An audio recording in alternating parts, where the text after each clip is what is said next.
परम पूज्य श्रमण संस्कृति उन्नायक संत श्रोमणी आचार्य भगवंत गुरुवर श्री विद्यासागर जी महाराज की जय जय जय। बोले परम पूज्य गुणायतन प्रणेता शंका समाधान प्रवर्तक भावना युग प्रवर्तक प्रखर वक्ता मुनिवर श्री 108 प्रमाण सागर जी महाराज की जय जय जय। बोलिए परम पूज्य मुनिवर श्री 108 अरह सागर जी महाराज की जय जय जय। सत्य और संस्कृति का सजा ये भव्य वितान कदम मिलाकर बढ़ चले धर्म और विज्ञान। बंधुओं, शाश्वत तीर्थराज सम्मेद शिखर की इस पावन तलहटी पर विश्व का एक ऐसा अनूठा कीर्तिमान स्थापित होने जा रहा है जिसके माध्यम से युगांतकारी जन शासन की प्रभावना होगी। पूज्य मुनिवर प्रमाण सागर जी महाराज की एक ऐसी अद्भुत परिकल्पना जो जन जन का कल्याण करेगी और न जाने कितने लोगों के सम्यक्त्व का कारण बनेगा गुणायतन, और आने वाली पीढ़ी का भविष्य निर्माता, भविष्य का मार्गदर्शक का एक निमित्त बनेगा गुणायतन। बंधुओं, यदि आज तक आप नहीं जुड़े हैं गुणायतन से तो आज ही जिनवाणी चैनल, पारस चैनल, प्रमाणिक ऐप के माध्यम से जो नंबर चल रहे हैं और साथ ही जो लोग यहाँ उपस्थित हैं सभी से कहना चाहूंगा कि आप गुणायतन से जुड़ी हुई जितनी भी निर्माणकारी योजनाएं हैं उनसे अवगत होते हुए अपने जीवन का सर्वश्रेष्ठ लगा करके साथ ही सह पुण्य का अर्जन करें। और साथ ही बंधुओं, प्रतिदिन पूज्य गुरुदेव के मुखारविंद से गुणायतन परिषद में अति मनोज्ञ प्राचीन प्रतिमाओं के समक्ष साधनधारा संपन्न होती है। उसमें भी आप वैवाहिक वर्षगांठ, जन्म दिवस, किसी भी विशेष उपलक्ष्य में शांति धारा करा करके साथी सह पुण्य का अर्जन कर सकते हैं। आइए बंधु, अब चलते हैं जिन श्रावक श्रेष्ठियों ने गुणायतन से जुड़ करके साथी सह पुण्य का अर्जन किया है उनके नामों की उद्घोषणा कर रहा हूं। गुणायतन से जुड़ने वाले सदस्य निर्माण सारथी के रूप में श्री धर्मेंद्र कुमार जी जैन एनसी, श्रीमती पद्मश्री जैन गुब्बी, तुमकुर, कर्नाटक से एक बार जोरदार करतल ध्वनि से स्वागत, वंदन और अभिनंदन। निर्माण निधि के रूप में जो जुड़ने का जिन्होंने सौभाग्य प्राप्त किया है, हजारीबाग से श्री सुशीला देवी जैन, सागर से श्री सुरेंद्र जैन, आदिश जैन, वाशिम से श्री प्रतीक अविनाश सोनू ने, सौभाग्यवती कोमल प्रतीक सोनू ने, गाजियाबाद से स्वर्गीय शशि जैन जी की स्मृति में श्री प्रेमचंद जी, और इंदौर से श्री प्रकाश चंद टोंगिया, श्रीमती मनोरमा टोंगिया साहब, और खुरई से श्री विजय कुमार जी, श्री संजय कुमार अर्पित जैन 2100 रुपए की राशि इन्होंने गुणायतन को समर्पित की। श्री धुरैगिरी से श्री हरीश चंद, राम आशीष गिरी, अभय गोस्वामी, रीना गिरी सा परिवार चेन्नई से इन्होंने भी निर्माण निधि के रूप में जुड़ करके शादी से पुण्य का अर्जन किया। एक बार जोरदार करतल ध्वनि से स्वागत, बंधन और अभिनंदन कीजिए। पूरा गुणायतन परिवार आप सभी का हृदय तल से स्वागत, बंधन, अभिनंदन करता है। और बंधुओं, आप भी जुड़िए गुणायतन से। आइए बंधुओं, अब विशेष सूचना मैं आपको दे रहा हूं। जैसा कि कल आपको एक सूचना दी गई थी, आगामी आने वाले दिनों में हमारा पर्वाधिराज पर्यूषण पर्व आने वाला है, जिसके लिए सभी के मन में भावना है कि हम तीर्थराज सम्मेद शिखर आएं और भावी सिद्धों के चरणों में तीर्थ की वंदना करें और साथ ही साथ पर्वाधिराज पर्यूषण पर्व को मनाएं।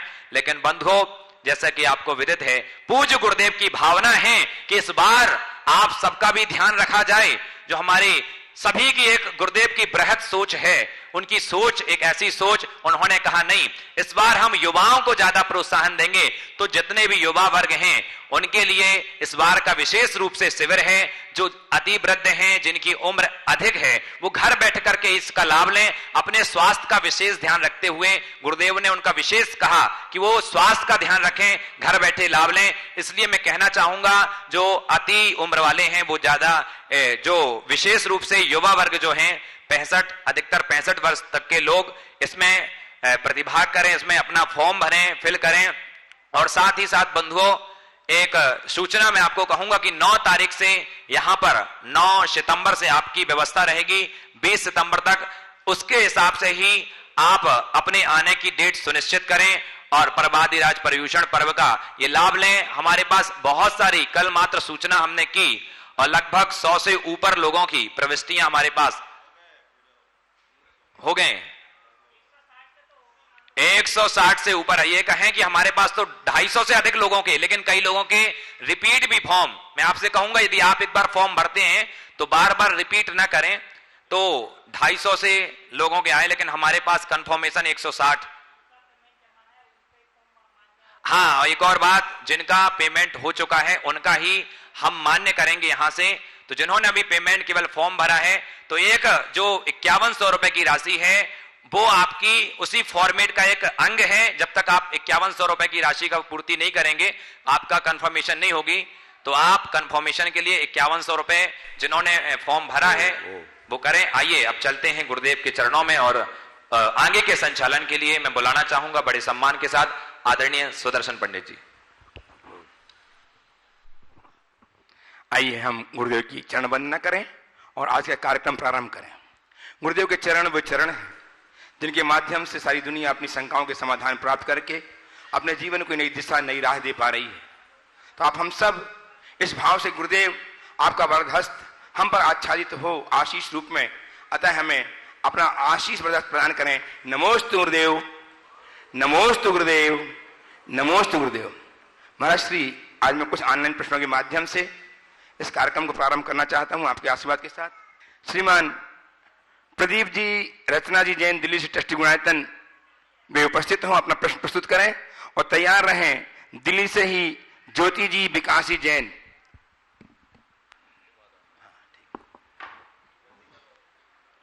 श्रीमान प्रदीप जी, रत्ना जी जैन दिल्ली से ट्रस्टी गुणायतन, और तैयार रहेंगी श्रीमती ज्योति विकास जी जैन दिल्ली से। नमोस्तु गुरुदेव। गुरुदेव, हम कोई भी कार्य करते हैं पारिवारिक चाहे कोई भी क्षेत्र में, उस टाइम हमारे पास जो भी काल उपलब्ध हो या सुविधाएं उपलब्ध हो, हम उसमें बेस्ट करना चाहते हैं और कर भी लेते हैं और उसका परिणाम भी अच्छा आता है। फिर लेकिन कुछ दिनों बाद हमें फिर पीछे देखते हैं तो लगता है ये होता तो हम और ऐसा कर लेते, ये होता तो और अच्छा करते। तो ये बेस्ट क्या होता है, हम इसमें मार्क्स तो मिलते नहीं है और जो ये हमारे असंतुष्टि की भावना आ जाती है वो पिछला पूरा कार्य मतलब मन को खिन्न कर देती है। तो उसको कैसे हटाएं और अपने बेस्ट को बेस्ट माने? देखिए, बात बिल्कुल सही है। कोई भी कार्य करे, चाहे लौकिक हो या लोकोत्तर, उसे हमें अपना सर्वश्रेष्ठ देना चाहिए, उसे बेहतर से बेहतर करने की कोशिश करनी चाहिए। जहाँ तक कार्य के संपन्न होने के उपरांत उसके विषय में विचार करने की बात है, समीक्षा करना बुरा नहीं है, लेकिन असंतुष्टि अच्छी बात नहीं, अफसोस नहीं, सीख होनी चाहिए। ठीक है, ये कार्य हमने किया, अपने स्तर से हमने अच्छा करने की कोशिश की, लेकिन उस समय में चीज़ें समझ में नहीं आई। अगर उसे ये रूप दिया गया होता तो और ज़्यादा अच्छा होता। अब कभी ऐसा मौका होगा तो इन बातों का हम ध्यान रखेंगे। ये हमारे अनुभव का एक पुट बनेगा, इससे हमारा अनुभव निखरता है और वो हमारे जीवन को और बेहतर बनाने में सहायक बनता है। इस दृष्टि से करना बुरा नहीं है, लेकिन उसको लेकर अफसोस करना अच्छी बात नहीं है। तो जब भी मन में ऐसी बात आए और अफसोस या असंतुष्टि का भाव उमड़ने लगे, सोचो ये तो हो गया, अब उसके विषय में सोचने से कोई फायदा नहीं।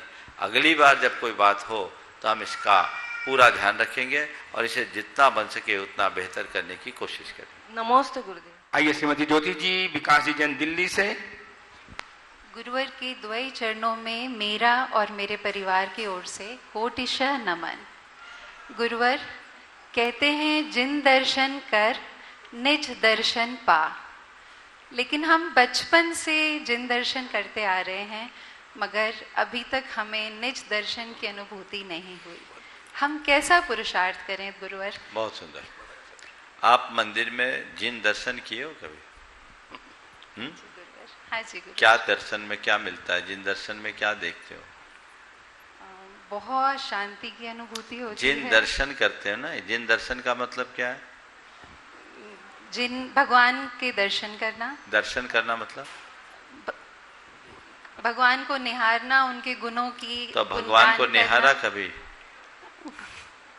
कोशिश तो रहती है गुरुवर। भगवान को निहारा, मेरा सवाल जो है उसका उत्तर दे। सच बोलूं, लोग भगवान को नहीं मूर्ति को निहारते हैं। संत कहते हैं मूर्ति नहीं मूर्तिमान के दर्शन करो। जब हमने जिन दर्शन ही नहीं किया तो निज दर्शन कैसे होगा? हमें मूर्ति दिखती है, ये भगवान इस धातु के हैं, ये भगवान इस पाषाण के हैं, ये भगवान इतने बड़े, ये भगवान इतने छोटे हैं, हमें मूर्ति दिखती है।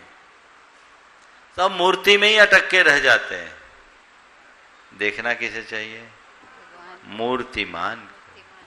तो छवि बीत रागी नग्न मुद्रा दृष्टि नासा पे धरे। ये जो भाव अंदर हो तब हमें वो मूर्तिमान एक दर्पण की भांति दिखेंगे, एक ऐसा दर्पण जिसमें हमें हमारा प्रतिबिंब दिखेगा। तो मूर्ति में छिपे जब मूर्तिमान का दर्शन होता है तो हमारे जीवन के कल्याण का पथ प्रशस्त हो जाता है। तो मूर्ति को नहीं, मूर्तिमान को देखें। हम बस मूर्ति को ढोक दे के चले आते हैं, गुणानुवाद करते हैं, यद्यपि वह किंचित लाभकारी निरर्थक नहीं है, लेकिन वांछित परिणाम उससे नहीं मिल पाता। इसलिए हमारी कोशिश हो मूर्ति नहीं, मूर्तिमान के दर्शन करें। और अब महाराज श्री मैं कुछ ऑनलाइन प्रश्नों के माध्यम से इस संख्या को गति प्रदान करना चाहता हूं।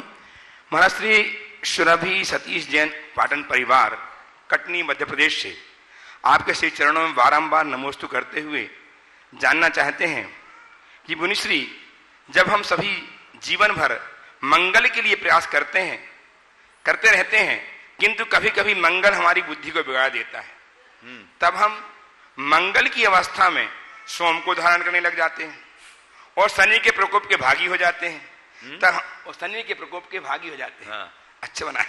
और तब हमारे सभी कामों की इति हो जाती है।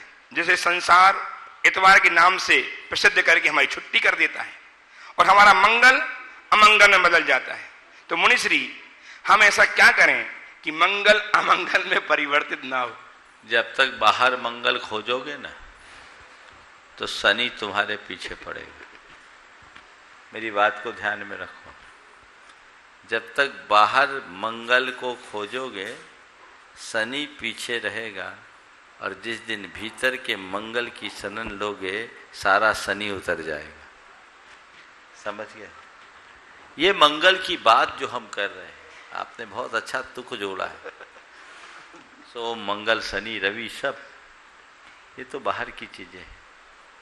वस्तुतः मंगल है क्या? ये एक मंगल ग्रह है और उसका अपना प्रभाव, उन सब बातों में मत जाइए।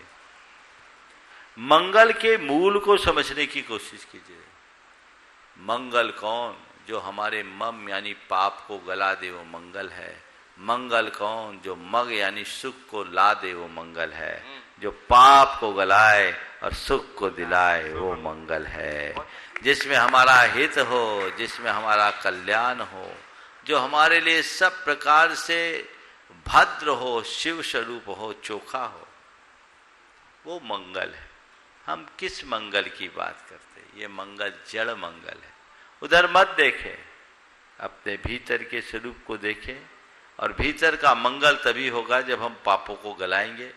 और उस पाप को गलाने की प्रक्रिया में एक माध्यम है, जिन्होंने अपने पापों को गला दिया उनकी शरण ग्रहण करें, हमारे जीवन का पथ प्रशस्त हो सकता है। गुरुदेव नवीन जी जैन सिलचर से, आसाम सिलचर से आपके चरणों में कोटिशः नमन अर्पित करते हुए जानना चाहते हैं कि गुरुदेव, जिंदगी की गाड़ी में अगर ब्रेक कम काम करे और पेट्रोल कम हो जाए तो क्या करें? सफर बहुत लंबा है, जाना कहीं दूर है, मंजिल मिले न मिले, रास्ते तो आसान हो जाएं। ब्रेक कम काम करे और पेट्रोल कम हो तो क्या करे? जाना जरूरी है। भगवान का नाम लेके गाड़ी चला। जब पेट्रोल खत्म होगी तो गाड़ी अपने आप रुकेगी। सजगता और सावधानी से आप अपने आप को बढ़ाएं। लेकिन ये बात ध्यान रखना, बिना ब्रेक की गाड़ी में कदम कदम पर खतरा है। भगवान भरोसे पार लग गए सो लग गए, लेकिन कहाँ अटक गए सो पता नहीं। समझ गए? और कभी कभी कैसी दशा होती बताऊं? एक आदमी मर्सिडीज कार लेकर के चला, मर्सिडीज कार लेकर के चला, अपने गांव में आया। गांव भर के लोगों ने देखा, ये तो गजब की गाड़ी लेके चल रहा है। स्पीड थोड़ी धीमी थी। पहली बार गांव में मर्सिडीज आई और मर्सिडीज को देखकर गांव के लोग कार के नीचे आए। बोले क्या बात, कैसे? बोले तुमने ये गाड़ी देखी है कभी? मर्सिडी कभी देखी है? मर्सिडी कभी देखी है? अब कोई देखे नहीं। वो लोगों की उपेक्षा करता जाए और आगे बढ़ता जाए, आगे बढ़ता जाए, आगे बढ़ता जाए। कोई ने मर्सिडी देखी नहीं थी। आगे चलते चलते क्या हुआ, एक पेड़ से वो भिड़ गया। पेड़ से भिड़ गया, गाड़ी रुक गई। लोगों ने क्या, निकल गई ऐंठ, निकल गई ऐंठ। बड़ा अकल के बोलता था तुमने मर्सिडी देखी है, तुमने मर्सिडी देखी है, देख लिया ना। उसने कहा भैया ऐंठ मैंठ नहीं थी, बात तो समझो। बोले क्या? बोले तुमने मर्सिडी कभी नहीं देखी, मैंने भी पहली बार मर्सिडी देखी और चला रहा था। मैं इसलिए पूछ रहा था तुम लोगों से कि तुमने मर्सिडी देखी है क्या, ताकि तुम हमें बता सको इसका ब्रेक कहाँ है। अब क्या करें, समझ गए ना? तो बिना ब्रेक की गाड़ी बहुत खतरनाक होती है, ब्रेक रखना ही चाहिए। और यदि गाड़ी में ब्रेक नहीं है तो कम से कम एक्सीलेटर पर पैर नहीं होना चाहिए। वेग कम कर दो, ध्यान रखो। इसे दूसरे संदर्भ में कहूं, यदि तुम संयम साधना कर सको अति उत्तम, पर कदाचित संयम साधना न कर पाओ तो कोई बात नहीं, कम से कम भोग लिप्सा को मंद कर दो। तुम्हारी गाड़ी गंतव्य तक पहुंचेगी। लेकिन जिनके अंदर न तो संयम साधना, न ही भोगों पर नियंत्रण, बढ़ते अंतहीन भोग लिप्सा जिनकी बनी हुई है, उनकी तो दुर्गत पक्की है। गाड़ी में ब्रेक नहीं और इस पूरे के पूरे एक्सीलेटर पर पैर दबाए हैं, भगा रहे गाड़ी। कहां होगा, क्या होगा? बंटाधार होगा और क्या होगा। चलिए। गुरुदेव, नितिन जी जैन बिनौली बागपत उत्तर प्रदेश से आपके चरणों में बारंबार नमोस्तु करते हुए एक अद्भुत प्रश्न कर रहे। गुरुदेव, जब भी जीवन में हम दुखी होते हैं तो हम बचपन के कुछ खट्टे मीठे पलों को याद करके कुछ सुख का अनुभव करते हैं। लेकिन महाश्री, आप तो हर समय सुख का अनुभव करते हैं, तो आप अपने बचपन के कुछ खट्टे मीठे पलों को कब याद करते हैं? समाधान कीजिए। देखिए, सुख और दुख की अनुभूति मनुष्य की मान्यता पर टिकी है। हम कुछ चीज़ों को याद करते हैं जो हमारे अंदर की मीठी स्मृतियां हैं। वो जब भी उभरती है, मन में प्रसन्नता का अनुभव होता है। और जितने भी कड़वी स्मृतियां हैं, बुरी स्मृतियां हैं, वो हमारे मन को अशांत बनाती है। आम जनों के साथ ऐसा अक्सर होता है। लेकिन जो साधना को प्राप्त कर लेते हैं, जो साधक बन जाते हैं, उनके अंतरंग में कोई कड़वी या मीठी स्मृति ही नहीं रहती। उनके भीतर केवल अनुभूति होती। वे उन सबको छोड़ चुके होते हैं। तो ना कोई ऐसी स्मृति है और न ही उसका एहसास। मेरे मन में कोई ऐसी बात बैठी हो जो जिसे मैं याद करूं वो मुझे गुदगुदाए, या ऐसी बात मेरे मन में बैठी हो जो मुझे अशांत या उद्विग्न करे। ये तो हम रोज अपना प्रतिक्रमण करते मन को साफ कर लेते हैं। कदाचित अच्छी स्मृतियां जरूर रहती है, पर बुरी स्मृति कुछ नहीं। अच्छी स्मृतियां आनंदित करती है, उत्साहित करती है हमें हमारे लक्ष्य के प्रति, पर मन में बुरी स्मृतियों का लेश ही नहीं रहता, क्योंकि हमने उसे रखा ही नहीं। हाँ, जीवन के बुरे प्रसंग कदाचित स्मरण में आए भी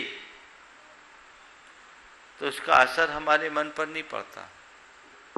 उससे हम केवल अनुभव लेते हैं, सीख लेते हैं और उन प्रसंगों में अपेक्षित सावधानी का संकल्प लेते हैं। वही हमारे जीवन के निखार का आधार बनता है। गुरुदेव, गढ़ाकोटा जिला सागर से प्रवीण जी सिंघई नमोस्तु करते हुए जानना चाहते हैं कि गुरुदेव, कहा जाता है कि जीवन जीना है तो दर्पण की तरह जियो, जिसमें सभी का स्वागत हो लेकिन संग्रह किसी का भी ना हो। तो गुरुवर, हम अपना जीवन दर्पण की तरह किस तरह जिए, इसके लिए कुछ सूत्र प्रदान कीजिए। इसी वाक्य में ही शुद्ध है, दर्पण सा हो जीवन, स्वागत सभी का, संग्रह किसी का नहीं। दर्पण क्या करता है, जो आए सहज रूप से स्वीकार लेता है, लेकिन उससे प्रभावित नहीं होता। साक्षी भाव को अपनाओ, तटस्थ वृत्ति को अपनाना शुरू करो।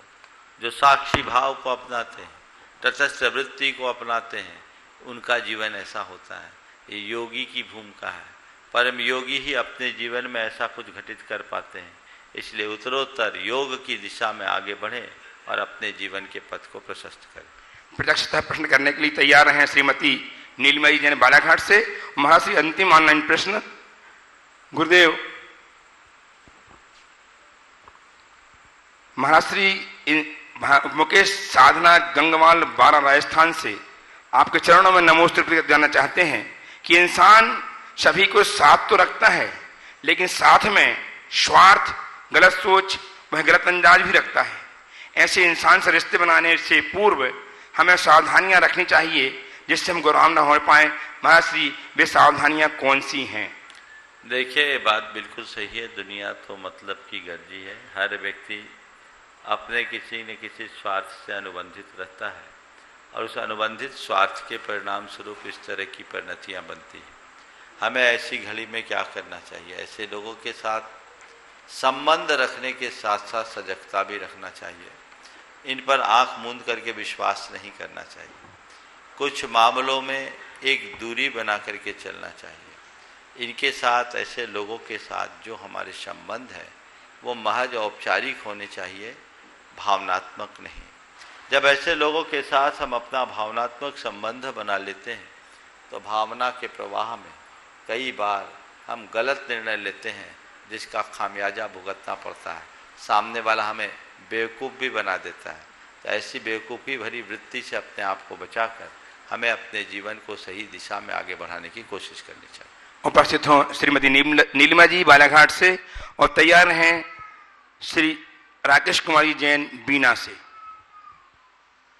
नीलिमा जी उपस्थित हों, राकेश कुमार जी आ जाएं। तैयार हैं श्रीमती संतरी जैन बंडा सागर से। राकेश कुमार जी सीखता करें। संतरी जैन बंडा से उपस्थित हों। नीलिमा जी आ गई क्या? जल्दी, जिसका बोले जल्दी आइए, अपना नाम सुनते ही आइए। अपना नाम बोल दो भाई। नमोस्तु, बारंबार नमोस्तु। नाम बोलो अपना। राकेश कुमार जैन बीना से नमोस्तु महाराज। बोलिए। महाराज जी, भरत क्षेत्र और विदेश क्षेत्र में मनुष्य रहते हैं, तो विदेश क्षेत्र से मनुष्य भरत क्षेत्र में नहीं आ सकते, ऐसा क्यों? किसने बोला नहीं आ सकते?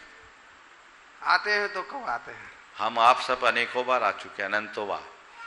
तो दिखते तो नहीं है। अरे अभी विदेश क्षेत्र के जिंदा मनुष्य आते हैं कि नहीं आते, ये पूछो ना। अच्छा जी, जी। हम सोचे मर के पूछ रहे हैं। मर के जा सकते हैं, विदेह के मर के भरत क्षेत्र में आ सकते हैं, भरत के मर के वहां जा सकते हैं। अब आप कहो कि भरत क्षेत्र के मनुष्य विदेश क्षेत्र में जा सकते हैं, यानी तो आते होंगे। देखो, आचार्य कुंद के विषय में ऐसा कहा गया है कि वे सशरीर विदेह क्षेत्र में गए थे। चारण रिद्धिधारी मुनिराज या विद्याधर भरत क्षेत्र में आ सकते हैं, उनका निषेध नहीं है, लेकिन आते भी होंगे तो हमको दिखते नहीं, क्योंकि महान पुरुषों के दर्शन के लिए भी पुण्य चाहिए। समझ गए? आज हमारा इतना पुण्य नहीं है कि उनके दर्शन नहीं कर सकते, इसलिए उनके दर्शन नहीं मिलते। निषेध नहीं है, पर आए हमें दिखे ये कोई जरूरी नहीं। नमस्ते। उपस्थित है नीलिमा जी जैन बालाघाट से, और तैयार हैं आज हमारे बीच में श्रीमान अजय जी जैन एडवोकेट साहब फिरोजाबाद से उपस्थित हैं। वे मंचासीन हो, गुरुदेव की अभिवंदना करेंगे। उसके पास सपरिवार मंच पे आ जाएं। श्रीमान अजय जी जैन एडवोकेट साहब फिरोजाबाद। नमोस्तु महाराज जी, नमोस्तु। मेरे परिवार की ओर से नमोस्तु नमोस्तु। महाराज जी, दुख आते हैं, सुख आते हैं, उसमें समता तो रखते हैं, मगर समता रख के वैराग्य को कैसे बढ़ाऊं महाराज जी? नमोस्तु महाराज। सुख दुख में समता रखना बहुत अच्छी बात है। आपने कहा है समता रखते हुए वैराग्य को कैसे बढ़ाएं? जी महाराज जी। समता वैराग्य का फल है, बिना वैराग्य के समता नहीं हो सकती। इसलिए समता आप रख रहे हैं, उसके साथ साथ वैराग्य भी अपने अंदर है, ऐसा महसूस करना चाहिए। जी महाराज। निरंतर ज्ञान की भावना से हमारे अंतरंग का वैराग्य बढ़ता है, और वो वैराग्य बढ़ाने की हमारी कोशिश होनी चाहिए। नमोस्तु आज महाराज। हमारे बीच में है अन्य गुरु भक्त श्रीमान अजय जी एडवोकेट साहब फिरोजाबाद से। अभिवंदना करें गुरुदेव की, नमोस्तु अर्पित करें, आशीर्वाद प्राप्त करें। और उनके सम्मान के लिए मैं आमंत्रित कर रहा हूं श्रीमान एनएल जैन साहब, कोषाध्यक्ष गुणायतन, श्रीमान सुभाष जी जैन सीईओ गुणायतन आए और इनका सम्मान करके गुणायतन के गौरव को संवर्धित करें। जब तक आपकी तालियां निरंतर बजें और प्रश्न भी करेंगे आप। हाँ, अजय पूछो जब तक। जी, नमोस्तु भगवान, नमोस्तु भगवान, नमोस्तु भगवान। कभी कभी एक नगर में 2 मोहल्लों में 2 आचार्यों के चतुर्मास होते हैं और 2 चतुर्मास कमेटियां बनती हैं और दोनों चतुर्मास कमेटियां एक दूसरे को नीचा दिखाने के लिए कार्य करती हैं। इसमें समाज बंट जाता है। इससे समाज के कुछ लोग मुनियों की उपेक्षा भी करते हैं। इस उपेक्षा करने से महाराज जी किसको दोष लगता है, क्या दोष लगता है, क्या ये क्षम्य है अथवा नहीं, ये शंका देखिए, का बहुत अच्छी बात आपने की है। एक नगर में 2 नहीं 20 चातुर्मास हो तो कोई बुराई नहीं, होना चाहिए। हम लोग तो रोज बोलते हैं घर घर चर्चा रहे धर्म की। हमने तो जयपुर में चातुर्मास किया था, तब 17 चतुर्मास था, समझ गए। हमसे लोगों ने बोला महाराज यहाँ 17 चातुर्मास है। हमने कहा 17 चातुर्मास है, अच्छी बात है, 17 बातें भर ना हो। आप लोग 17 बातें करते हैं तो गड़बड़ हो। चातुर्मास हो और चातुर्मासों को अच्छे से अच्छे अंजाम तक पहुंचाना हर व्यक्ति के मन में भाव रहता है, रहना चाहिए, भावना होनी चाहिए। और उसके लिए कमेटियों को अपने स्तर से प्रयास भी करना चाहिए, लेकिन ये प्रयास पूरी तरह सकारात्मक होना चाहिए। यहाँ आपस में प्रतिस्पर्धा, खींचातानी अच्छी बात नहीं है। इसमें धर्म की हानि। हमें एक बात स्मरण में रखना चाहिए, हम चातुर्मास करा रहे हैं ये तो हमें स्मरण है, चातुर्मास क्यों करा रहे हैं ये भी याद होना चाहिए। यदि आयोजकों को उसके प्रयोजन का स्मरण हो तो इस तरह की विसंगति कभी नहीं हो सकती। और जहां ऐसा होता है वहां समाज बंट जाती है, खींचातानी मचती है। इससे मैं धर्म की प्रभावना की जगह अप्रभावना ही मानता हूं। सामंजस्य बना के करना चाहिए। अलग अलग मंदिर है, अलग अलग मंदिर कमेटियां हैं, और भी जो होते हैं। एक शहर में 20 मंदिर है, 20 जगह पर्यूषण पर्व में 20 आयोजन होते हैं, उसमें क्या हानि है? होने दीजिए, अपने अपने स्तर पर करिए और सर्वश्रेष्ठ करने की कोशिश कीजिए, लेकिन सामने वाले को टारगेट मत बनाइए। आप अपनी लाइन लंबी कीजिए, उसमें ताकत लगा दीजिए, पर किसी की लाइन छोटी करने में शक्ति मत लगाइए, तब हमारा पथ पर सकता। और इस सम्मान करने के लिए श्रीमान एल साहब, श्रीमान सीईओ गुणायतन सुभाष जी आए, सम्मान करें। और इसी कड़ी में सम्मान की श्रृंखला में श्रीमान विनय कुमार जी, श्रीमती अनीता जी जैन, पुत्री श्रीमती शिखा जी, पुत्र सिद्धार्थ जैन, दोहिता सिद्धार्थ जैन, श्रीमती सख्त गुणायतन दिल्ली से हमारे बीच में मंचासीन हो। गुरुदेव का आशीर्वाद प्राप्त करें और इनका सम्मान आज ही श्रोमणी शिक्षक बनकर के अपने जीवन के इन पलों को स्वर्णिम बना रहे हैं। बहुत बहुत साधु, तालियां बजाएं, लगातार तालियां बननी चाहिए। श्रीमान विजय कुमार जी, अनीता जी जैन ने अपने जीवन को उत्कृष्ट आज संपादित किया है, बहुत बहुत साधुवाद। और इनके सम्मान के लिए श्रीमान एनएल जैन साहब, कोषाध्यक्ष गुणायतन, श्रीमान सुभाष जी जैन सीईओ गुणायतन आए, सम्मान करें।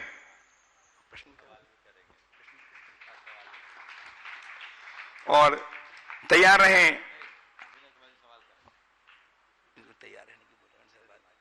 सवाल करने के लिए, अपनी शंका प्रस्तुत करने के लिए श्रीमान विनय जी जैन दोहते सिद्धार्थ के साथ एक प्रश्न प्रस्तुत करेंगे समाधान के लिए।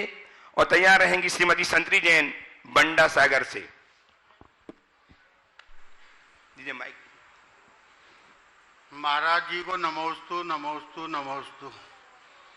मैंने महाराज जी के दर्शन साक्षात रूप में पहली बार करे हैं, इसलिए मेरे गुरु जी हैं, मैं कोई भी सवाल नहीं करूंगा, जो महाराज जी कहेंगे वही सुनूंगा। देखिए, बहुत अच्छी बात है। आज विनय जी ने एक बहुत ही उत्तम भाव यहाँ आकर के प्रकट किया है। आज वे गुणायतन से जुड़े हैं, शिरोमणि संरक्षक के रूप में, ये बहुत ही प्रशंसनीय कार्य। उन्होंने एक बहुत अच्छा संकल्प भी लिया है जो आने वाले समय में एक बहुत बड़े मील के पत्थर का रूप लेगा। वो संकल्प उन्होंने हमारे सामने व्यक्त किया है। अभी मैं उसे सार्वजनिक रूप से प्रकट नहीं कर रहा हूँ, लेकिन कर दूं। चलो, इन्होंने गुणायतन, निर्माणाधीन गुणायतन की लाबी का सारा दायित्व अपने ऊपर लिया है, योगदान देने का भाव किया है। ये बहुत बड़ी बात है। जो वेटिंग लाबी है, जिसमें बहुत बड़ा कार्य होने वाला है, ये कार्य इन्होंने अपने उदारता से यहाँ पर संपन्न किया। बहुत बहुत भाव लेकर ही आए थे। पहली बार दर्शन करने के लिए आए और कह रहे थे कि महाराज मैं तो वर्षों से आपको सुनता आ रहा हूँ, आज इस बार पहली बार आने का योग मिला है और मैं आज आपके चरणों में आया हूँ, मुझे आदेश दो, मुझे क्या करना है। मैंने कहा आदेश तो मैं देता नहीं, उपदेश देता हूँ। उपदेश कोई तुम आदेश मान लो तो अच्छी बात है। और इनके मन में भाव हुआ और खुद आकर के महाराज श्रीफल लेकर आ गए, मैं तो संकल्प लेकर लेने आया हूँ। और ये भाव देखो, इन्होंने संकल्प लिया तो केवल अपना नहीं, अपने साथ अपनी पुत्री और अपने दोहिते को भी संकल्पित कराया कि बेटा आज ये संकल्प हम ले रहे हैं, इसे कहीं मैं अगर आगे पीछे हो जाऊं तो तुम लोगों को पूरा करना है। ये मनोभाव बहुत अच्छी बात है। ये बहुत अच्छा कार्य आपने किया है, इसके लिए बहुत बहुत आशीर्वाद। और विनय जी, ऐसा कहकर आपने अपनी कई पीढ़ियों का उद्धार कर लिया, ऐसा समझना चाहिए। बहुत आशीर्वाद, बहुत बढ़िया। श्रीमती संती जैन बंडा सागर से उपस्थित हो। तैयार हैं श्रीमान सुरेंद्र जैन, दीनदयाल नगर, सागर, मध्य प्रदेश। हे गुरुवर, मेरा और मेरे परिवार की तरफ से त्रय बार नमोस्तु नमोस्तु नमोस्तु। महाराज जी, गुरुदेव पैर की ठोकर लगने वाली चोट से हम संभल जाते हैं और मन को लगने वाली चोट से हमें समझदारी जीना सिखाती है। गुरुदेव, हमेशा क्या करें कि हमें बिना चोट लगे ही चलना और समझदारी से रहना आ जाए। गुरुदेव कृपया। बहुत अच्छा वाक्य आपने प्रकट किया है कि पैर में लगने वाली ठोकर से हम संभल कर चलना सीखते हैं और मन में लगने वाली चोट से हमारे अंदर समझ आती है। ऐसा कोई उपाय बताएं कि बिना चोट खाए हम संभल सकें और समझ सकें। बड़ा सीधा सा उपाय है। चोट खाते हुए दूसरे व्यक्ति को देख लो और उससे सीख ले लो, संभल भी जाओगे और समझ भी जाओगे। नमस्ते गुरुदेव। बहुत सारे अनुभव ऐसे होते हैं जो हम स्वयं के अनुभव, जो हमारे स्वयं के होते हैं, और बहुत सारे अनुभव ऐसे भी होते हैं जो हम दूसरों को देखकर सीखते हैं। समझ गए? तो कोई जरूरी नहीं कि हम खुद ठोकर खा करके ही सीखें। बहुत लोग ठोकर खाते फिरते हैं, उससे सीख ले, हम अपने जीवन को आगे बढ़ा सकें। उपस्थित हो श्रीमती नीतू जी जैन साड़म से। श्रीमती नीतू जी साड़म से उपस्थित हो। तैयार रहें अंकित जैन सिमरा खुर्द से। नीतू जी साड़म, अंकित जैन सिमरा खुर्द से तैयार रहेंगे। नमोस्तु महाराज जी, नमोस्तु नमोस्तु नमोस्तु। महाराज जी, हम लिखना हमारा स्वभाव नहीं है, लिखना हमारा स्वभाव है। तो महाराज जी, हम अपने लौकिक जीवन में इन दोनों में कैसे सामंजस्य बनाए रखें? लिखना हमारा स्वभाव नहीं, लखना हमारा स्वभाव है। बहुत अच्छा बोध वाक्य है और शायद गुरुदेव का वाक्य है। आपने पूछा अपने लौकिक जीवन में इन्हें कैसे उतारे। देखिए, लिखने की भूमिका तक लिखो, लेकिन किस लिए लिख रहे हैं? आध्यात्मिक दृष्टि से अंततः अंदर जब हम रखेंगे तभी हम कुछ पा पाएंगे। इसी तरह ये एक सांकेतिक शब्द है। कागजी ज्ञान हमारे जीवन का कल्याण नहीं कर सकता जब तक हमारे लिए प्रैक्टिकल नॉलेज ना हो। कितनी भी चीजें हों, जब तक हम उसका अनुभव ना करें तब तक लाभ नहीं होता। खूब पढ़ जाएं, खूब लिख जाएं, लेकिन उसकी गहराई में न डूबे तो कुछ भी काम नहीं होता। तो जैसे लौकिक जीवन में भी हमें हर चीज़ों को प्रैक्टिकल लेवल पर अपनाना जरूरी है, केवल थ्योरेटिकल से काम नहीं चलता। इसी तरह परमार्थ के क्षेत्र में भी जब तक हम प्रैक्टिकल लेवल पर काम नहीं करते अपने जीवन का उद्धार नहीं कर सकते। आइए श्रीमान अंकित जैन नमस्ते गुरुदेव। सिमरन खुर्द से। हाँ, बोलो। 8 कर्मों में मौनी कर्म को सबसे बड़ा बलवान क्यों माना गया? राजा को तो बलवान ही बोलेंगे ना। सारा विस्तार तो मोह का ही है। मोह कर्म एक ऐसा कर्म है जो हमें मदहोश कर देता है। नमोस्तु गुरुदेव। अंकित जी उपस्थित हों और तैयार हैं श्रीमती पद्मा जी जैन, बिहारी कॉलोनी, शाहदरा, दिल्ली से।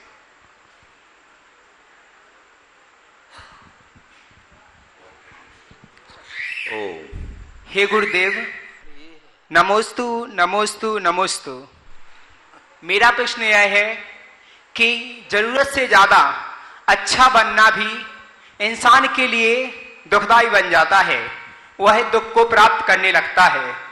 तो हे गुरुदेव, मैं जानना चाहता हूं कि वह अच्छा बनने की क्या सीमा होनी चाहिए। नमस्ते गुरुदेव। एक बार तुम्हारे ही सवाल को किसी ने दूसरे तरीके से पूछा कि जरूरत से ज़्यादा सीधा बनना ठीक नहीं है, क्योंकि सीधे पेड़ को काट दिया जाता है और टेढ़े पेड़ों को कोई नहीं छूता। ऐसा सवाल कहा। सीधे बिरवे कट गए, तिरछे जोंके तो तिरछे खड़े हजार। क्या है? रहीम का है ना। तो उसने ये बात कही, हमने कहा बात तो सही है, लेकिन इसे थोड़ा समझो। सीधे पेड़ कटते हैं तो भी फर्नीचर के काम में आते हैं, टेढ़े को तो सीधे आग में जलाया जाता है। समझ गए? समझ गए? इसलिए अच्छा बनना सदैव अच्छा हो सकता है, किंचित परेशानी का सामना करना पड़े, लेकिन अगर तुम में अच्छाई होगी तो परेशानी के क्षणों में भी तुम सबको प्रसन्नता दे सकोगे। जैसे चंदन जल करके भी सुगंध देता है,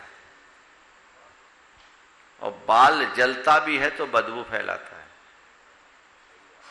अच्छाई को आत्मसात करो ताकि मरते मरते भी हम लोकोपकार कर सके, ये भाव जगाए, तभी हमारे जीवन का पथ प्रशस्त होगा। उपस्थित हों श्रीमती पद्मा जी जैन, शाहदरा, दिल्ली से, और तैयार हैं श्रीमान CEO गायतन सुभाष जी जैन।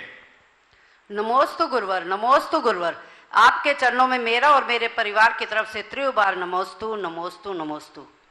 महाराज श्री, हमने शास्त्रों में पढ़ा है जो भी मोक्ष गए हैं उनके पिछले भवों का जो वर्णन है उसमें उनका त्रियंच गति का या और सब आते हैं, लेकिन स्त्री पर्याय का कोई वर्णन नहीं आता।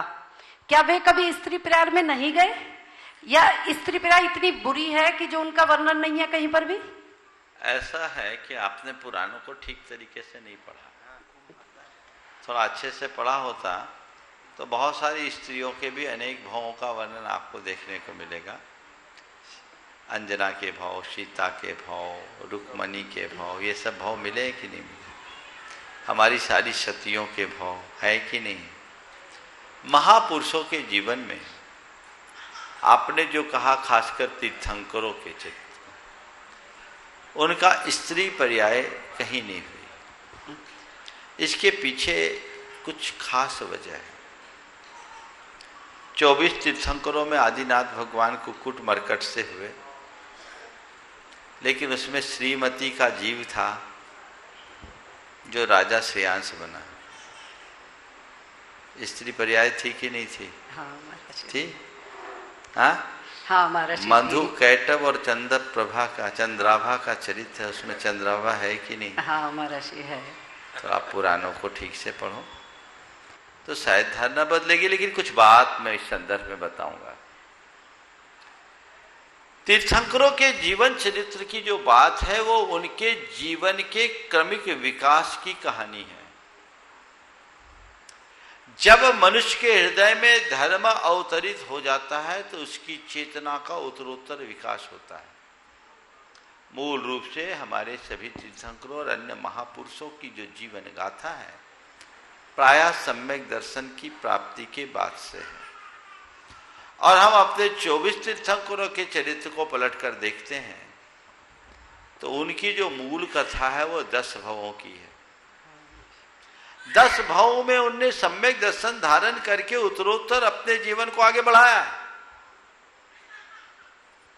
तो जो एक बार सम्यक दर्शन प्राप्त करता है तो फिर मोक्ष की अनुकूल सामग्री प्राप्त करता है, उसकी स्त्री पर्याय में जन्म ही नहीं होता। और मतलब 10 भव से पहले पहले ही स्त्री पर्याय में आते हैं। 10 भव से पहले पहले ही स्त्री अरे अनंतो भाव बाने होंगे, 1-2 बार नहीं। आज जो 24 तीर्थंकर हुए हैं या अनंत सिद्ध हैं, वे कभी स्त्री नहीं बने हो ऐसा मत सोचना, या जितनी स्त्रियां हैं वे सब अभव है, उनको कभी मोक्ष नहीं मिलेगा ऐसा भी मत सोचना। आज जो स्त्री है वो अनंतों बार पुरुष हो चुके हैं। आज जो पुरुष है वे अनंतों बार पुरुष स्त्री और नपुंसक हो चुके हैं। ये तो चल रहा है। पर्याय को मत देखो, भीतर की परिणति को देखो, अंदर के तत्व को पहचानने की कोशिश करो, तब जीवन धन्य हो। उपस्थित श्रीमान सुभाषी जैन सीईओ गुणायतन दिल्ली से। तैयार है व्रती बहन शकुन दीदी सागर से। परम श्रद्धेय मुनिद्वय के चरणों में शत नमन। गुरुदेव, गुणायतन के मंदिर के निर्माण से जुड़ने के कारण मुझे काफ़ी कुछ पता लगा कि हमारे आगम में जैन मंदिरों के निर्माण के लिए काफ़ी निर्देश मिलते हैं और उसका पालन भी यहाँ किया जाता है। इसके लिए वास्तुकला आदि का प्रयोग किया जाता है। गुरुदेव, एक प्रश्न का मुझे समझ नहीं आता कि मूल नायक का चयन कैसे होता है? उसके लिए भी कुछ गाइडलाइन, कुछ निर्देश हमारे शास्त्रों में है या वो ऐसे किया जाता है, किसी कारण से किया जाता है? देखिए, मंदिर के निर्माण में अगर मंदिर के शास्त्र के हिसाब से बात करें तो सर्वप्रथम प्रतिमा का चयन होता है। प्रतिमा के माप के अनुरूप मंदिर बनता है और प्रतिमा जी कहाँ कौन से प्रतिमा जी को स्थापित करना है इसका भी विधान है। किस नगर में, किस गांव में आपको विराजमान करना है और विराजमान करता कौन है इसकी गणना की जाती है। उसी हिसाब से प्रतिमा की प्रतिष्ठा होती है। जैसे गुणायतन में पहले भी मुझसे लोगों ने सवाल किया, यहाँ के मूल नायक चंद्र प्रभु भगवान क्यों हैं? क्योंकि यहाँ के हिसाब से वही सर्वोपयुक्त होते हैं, इसलिए यहाँ के मूल नायक चंद्र प्रभु भगवान हो। पुष्पदंत भी थे, तो पुष्पदंत चूंकि तेरापंथी में है ही, तो हमने कहा जब 2 हैं तो दोनों को निकाल दिया जाए, उधर वहाँ हो गए, इधर यहाँ हो गए। तो ऐसा देखा जाता है। हालांकि इसमें भी कोई लकीर के फकीर बनने की जरूरत नहीं है। अगर हम विधि से शोधन करके निकालते हैं तो ठीक है, नहीं तो मैं मानता हूं हम किसी भी भगवान की प्रतिष्ठा कर दें, हमारा तो केवल कल्याण होने वाला है, इसमें कुछ सोचने की बात नहीं, ऐसा सोचना चाहिए। नमोस्तु गुरुदेव। उपस्थित हम व्रती बहन शकुन दीदी सागर से और तैयार हैं श्रीमती करण जी गंगवाल। दोनों गुरुवरों को बारंबार नमोस्तु। महाराज जी, कार्य की पूर्ति के लिए भाग्य का होना कितना जरूरी है? कार्य की पूर्ति के लिए भाग्य का होना कितना जरूरी है? देखिए, भाग्य के संदर्भ में अनेक बार बातें हो चुकी हैं। कार्य की पूर्ति में दोनों कार्य जरूरी है, भाग्य भी होना है, पुरुषार्थ भी होना है। अकेले एक से काम नहीं होता। भाग्य की बैकिंग पर जब आप पुरुषार्थ करते हो तो आपका परिणाम आता है। उपस्थित हैं श्रीमती किरण जी गंगवाल कोलकाता से। तैयार हैं श्रीमान राजकुमार जी जैन गुणायतन। किरण जी गंगवाल अपने सहयोगियों के साथ, अपने सबके साथ खड़े हो जाएं, प्रश्न करें, सीखता करें। श्रीमती किरण जी गंगवाल कोलकाता। तैयार हैं श्रीमान राजकुमार जी जैन गुणायतन। नमोस्तु गुरुवर, नमोस्तु नमोस्तु गुरुवर। हे गुरुवर, हे उत्तम क्षमा के धारी गुरुवर, मुझे वो वाकया अभी तक याद आता है 2006 का। आप में जो उत्तम क्षमा मैंने देखी वो शब्दों में मैं बयान नहीं कर सकती, लेकिन भगवान, हे गुरुवर, हम लोगों में वैसी उत्तम क्षमा कैसे आ पाएगी, आप इसका थोड़ा सा हमें समझ, क्योंकि हम तो थोड़ी थोड़ी देर में उद्वेलित हो जाते हैं और वो क्षमा धारण कर ही नहीं पाते हैं, तुरंत क्रोध आ जाता है। उसके लिए हम लोग क्या करें गुरुवर? देखिए, किरण जी ने अभी वो बात लाकर के उपस्थित की जो आज से 15 वर्ष पहले 2006 में घटित हुई थी। 2006 में एक भयानक उपसर्ग हुआ था मुझ पर। आप सब ने उसको सुना है, मैं अभी दोहराऊंगा नहीं। लेकिन उस उपसर्ग की घड़ी में ये और इन जैसी अनेक बहनें भी साथ थी जिन्होंने उस सब में प्रत्यक्ष देखा और इन लोगों ने अपनी जान की परवाह न करके महाराज की रक्षा में आगे आए, इसलिए इनका एक बार तहे दिल से स्वागत होना चाहिए। तो एक खौफनाक दृश्य था, लेकिन एक बात मैं कहता हूं, जिसके हृदय में भेद विज्ञान होता है, जिसके अंतरंग में आत्मश्रद्धान होता है, उस व्यक्ति के मन में क्षमा का भाव अपने आप आ जाता है। वो घटना ऐसी घटना थी कि मैं मानता हूं कि आप सबका पुण्य था कि मैं खड़ा हूं, नहीं तो मेरी तो बोटियां उधेड़ दी गई होती।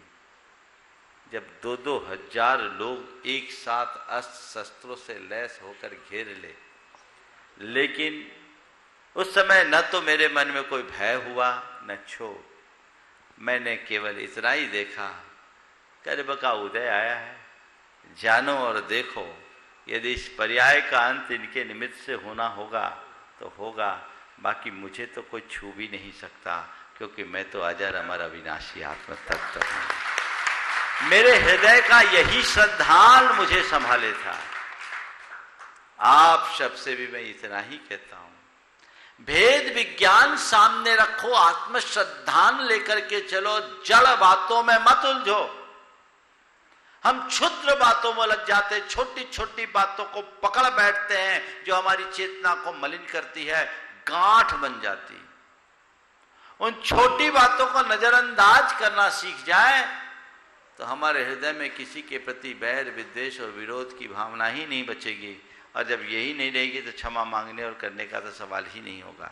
इसलिए हमें अपने धर्म को आत्मसात करना चाहिए और धर्म के व्यवहारिक स्वरूप को अपनाना चाहिए, उसके आंतरिक स्वरूप को अपनाना चाहिए। हम लोग धार्मिक क्रियाओं में जितनी रुचि रखते हैं, धार्मिक परिणाम पर उतना ध्यान नहीं रहता। काश हम धार्मिक क्रियाओं के साथ धार्मिक परिणति भी अपना। उपस्थित श्रीमान राजकुमार जी जैन गुणायतन से तैयार रहें। मंच में आकर के अभिनंदन करने के लिए श्रीमान बे कुमार जी, संजय कुमार जी, अर्पित जैन खुरई से अग्रिम पंक्ति में आ जाएं। चलिए आइए श्रीमान राजकुमार जी, आइए आप प्रश्न कर लीजिए और मंच में आइए, आपका हम सम्मान भी करेंगे। आज आपने गुणायतन से जुड़ करके अपने जीवन को धन्य किया है और सीखता कीजिए, सीखता है नहीं खुराई। और तब तक मैं एक प्रश्न करें, तब तक मैं एक सूचना शिविर संबंधी में आपको देना चाह रहा हूं। आने वाली 10 तारीख से परम पूज्य गुरु जी के सानिध्य में प्रतिवर्ष की भांति इस वर्ष भी गुणायतन में मात्र 300 लोगों की शिवरार्थियों के लिए स्थान निश्चित किए गए। उनके बहुत सारे नाम, लगभग आधे से अधिक नाम आ चुके हैं। मैं जानकारी ये देना चाहता हूं कि कोई भी महिला अकेले मैं बोल देता हूं। देखिए, कल इस मंच से शिविर की घोषणा की गई और जैसा मुझे जानकारी दी गई, जो टारगेट था लगभग उतनी प्रविष्टियां आ गई। कुछ लोग हैं जो पूरी प्रक्रिया को अपनाए नहीं, लेकिन इस मंच में आने से पूर्व 160 लोगों ने तो अपनी पूरी व्यवस्थाएं दे दी। मुझे मालूम है नाम तो हजारों होंगे, पर हमें हजारों नहीं चाहिए। ये शिविर सीमित लोगों का शिविर है। देश काल की परिस्थितियां आप सबको पता है, और इसमें भी संशय है यदि कुछ गड़बड़ हुआ तो हो सकता है इन मौके पर आपके पास कुछ दूसरी सूचना पहुंचानी पड़े। इसलिए देश काल की स्थिति को देखते हुए सीमित लोगों के शिविर को हमें अच्छे तरीके से संपन्न करना है। और मेरी मनोभावना है इस शिविर में नई पीढ़ी के लोगों को अवसर मिले ताकि वे अपने जीवन में कुछ अच्छा कर सके। तो 300 सीट है, इसमें युवाओं के लिए ही आरक्षण हमारा विशेष होगा। वे पहले आए, बाकी लोगों को वेटिंग में, यद्यपि उनके फॉर्म भर भी दिए हों, तो वो मान्य तब तक नहीं होंगे जब तक यहां से उनको सम्मति सूचक कन्फर्मेशन की सूचना विधिवत न पहुंचे। आप फॉर्म भर दीजिए, अच्छी बात है, पर जब तक यहां से कन्फर्मेशन नहीं हो तब तक आप अपने कार्यक्रम को सुनिश्चित मत मानिएगा, क्योंकि यहाँ बहुत सीमित लोगों को बुलाना है। हर शिविर में 2500-3000 शिविरार्थी रहते हैं। सम्मेद शिखर जी है, यदि आम दिनों की तरह ये शिविर होता तो शिखर जी में तो 10,000 से भी लोग ज्यादा होते हैं और लोग इतने आतुर हैं। पर मैं चाहता हूं आप लोग भी वंचित ना हो। इसलिए इसका ऑनलाइन लाभ ले, भरपूर लाभ उठाए। घर में आपको सारा लाभ मिलेगा। यहाँ पर नई पीढ़ी के लोगों के लिए स्वीकृति है और महिलाओं के संदर्भ में खासकर महिलाएं अपने परिवार के साथ ही आए, चाहे बच्चियां हों चाहे महिलाएं, बिना परिवार के यहाँ कोई प्रवेश उनको नहीं होगा। इसको आपको विशेष रूप से ध्यान देना है। अधिक उम्र के लोगों की कोई एंट्री नहीं है, बीमार लोगों की भी एंट्री नहीं। और इस शिविर में व्रतियों को भी इस बार हमने गौण रखा है। जो व्रती प्रतिमाधारी वो तो खुद अपना धर्म ध्यान करते ही हैं, जहां वहां कर लेंगे। यहां पर सीमित है, इसलिए मैं चाहता हूं नई पीढ़ी के लोग जुड़े, उनको लाभ मिले। देखो नाम नई पीढ़ी की चर्चा आते ही इनके चेहरे पर मुस्कान आ गई है ना। तो ये बहुत जरूरी है कि नई पीढ़ी को जोड़ना जरूरी है। इसलिए आप लोग हताश ना हो, बल्कि इस बार मैं उन तमाम लोगों से कहूँगा जो वर्षों से मेरे पास आते हैं, इस बार अपने बेटे बहू से कहो, बेटा हम घर संभालते हैं, दुकान संभालते हैं, तू महाराज के शिविर में हुआ, ताकि आपकी पीढ़ियां सुरक्षित होगी और धर्म की प्रभावना होगी। इसलिए आप सबको इसका ध्यान रखना है। मुझे मालूम है इतनी देर में भी शायद अभी जब तक मैं पहुंचूंगा तो रिपोर्ट आएगी कि 300 क्रॉस हो गए, लेकिन उसकी पूरी स्क्रूटनी होगी। आप चिंता मत कीजिए। आपने पैसा अगर दे भी दिया है तो आपका रिफंड हो जाएगा अगर आप चाहेंगे, लेकिन जब तक यहाँ से कंफर्मेशन नहीं जाए तब तक आप उसे अपना सुनिश्चित नहीं समझिएगा। हाँ, आपको रोका नहीं जा रहा है, घर में आपको सारी सुविधाएं दी जा रही है, ठीक पिछले वर्ष की भांति। यहाँ अगर स्थितियां अनुकूल होती तो आप लोगों को खुले मन से आमंत्रित किया जाता, और अभी भी यदि भविष्य में कोई ग्रीन सिग्नल मिल जाए तो 3 दिन के नोटिस में बुला लिया जाएगा। मना थोड़ी है, पर अभी सरकारी आदेशों का भी हमें पालन करना है और देश काल की स्थिति का पूरा ध्यान रखना है। इसलिए बहुत सोचने के बाद हमने 300 लोगों की बात की है और इतने को आने दीजिए और नई पीढ़ी को प्रमुखता से भेजिए, ताकि वे 10 दिन की इस आराधना से अपने जीवन में स्थायी बदलाव घटित कर सके। श्रीमान विजय कुमार संजय कुमार जी जैन, अर्पित जैन खुरई से, इनका सम्मान के लिए श्रीमान एनसी जैन साहब, श्रीमान एनएल जैन साहब और सुभाष जी जैन आए सम्मान करें। आप प्रश्न कीजिए और तैयार रहें। व्रती बहन पुष्पा जी जयपुर से।